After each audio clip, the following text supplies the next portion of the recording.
তো পেঁপে চারা বুনছি, ভাবতাছি একটা চারা দিয়ে কাজ হইব না, মানে এক ফসল দিয়ে কাজ হইব না। অনেকগুলাই বুনছি, তাও মানে ভাবতাছি কোনো কাজ হইব না, লেগে যে দেখেন মরিচ গাছ বুনছি। তো ছোট ছোট মরিচ ধরছেও।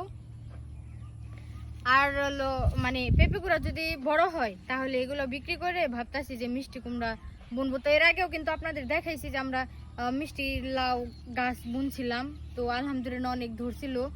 তো আর এই যে এই সাইডটা হচ্ছে যে এই দিক দিয়ে এইটুকুর মধ্যে হচ্ছে যে আদা বুনবো। আপনাদের দেখানো হয়েছিল যে এর আগে আমরা আদা বুনছিলাম। তো আদা কিভাবে বুনবো, তারপরে মিষ্টি লাউ কিভাবে বুনবো, কিরকম ভাবে হয়, কতটা উপার্জন হচ্ছে আমাদের, কতটা লাভ কতটা ক্ষতি হচ্ছে, ইনশাল্লাহ সবই জানাবো। আর দেখতেছেন তো অনেকটা পরিশ্রম যাচ্ছে খেতে, ওইদিকে আব্বু অনেকক্ষণ ধরে অনেক কাজ করতেছে।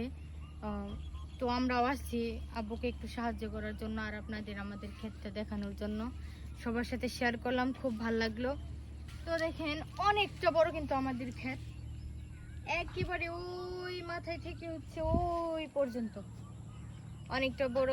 আলহামদুলিল্লাহ এটা ভেবে খুবই ভালো লাগছে যে আমরা কিছু করতে পারতেছি, মানে ফসল কিছু বুনছি, কিছু করতে পারলাম।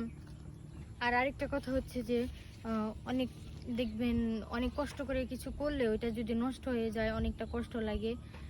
তো গতকাল ঝড়ে হয়েছিল, দেখেন পেঁপে যে পাতাগুলো হচ্ছে এগুলো কিন্তু ছিঁড়ে গেছে। তো আশপাশেও অনেক ক্ষেত আছে, তাদের পেঁপে চারাগুলা একেবারে নষ্ট হয়ে গেছে। ঝড়ির লগে হচ্ছে যে শিল পড়ছিল, শিল অনেক বড় বড় শিল পড়ছিল।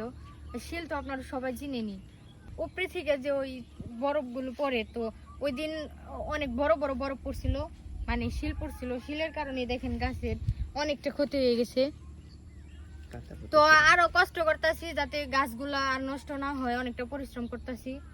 তো এই পরিশ্রমের ফল যেন আল্লাহ তাআলা ভালো মিলায়। তো আপনারাও আমাদের জন্য দোয়া করবেন, আমরা যেন ভালোভাবে ফসল উপার্জন করতে পারি।